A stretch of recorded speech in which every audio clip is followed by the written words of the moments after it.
মায়ের মৃত্যুর পর গয়না ভাগ হচ্ছে। বালাজোড়া ছোট বোনের, আংটিটা বড় বোনের। স্ত্রী ভাগে পড়ল চুরি।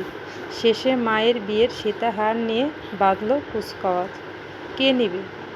স্ত্রী মৃদু হেসে, আপনারা দুই বোন মিলিয়ে ঝিলিয়ে নিন না, আমার লাগবে না।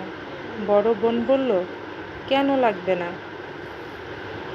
স্ত্রী বলল, আপনাদেরই তো মা, আমি আপন কেউ না। ভাগ বাটোয়ারা এই পর্যন্তই সমাপ্তি। মাঝরাতে ডেকে তুলে আমার হাতে সীতাহার ধরিয়ে দিয়ে বোনেরা বলল, এটা তো বউয়েরই, মা ওকে খুব ভালোবাসতেন। এমন পরিস্থিতিতে মা চরম বিস্মিত এবং হতভম্ব। সংসার জীবনে 20 বছরও স্ত্রী সেই হার সযত্নে রেখেছে। আজ ছোট মেয়েটার বিয়ে, তার গলায় জ্বলজ্বল করছে মায়ের সীতাহারটা। গল্প পাঠ্য জয়ন্ত কুমার জয়।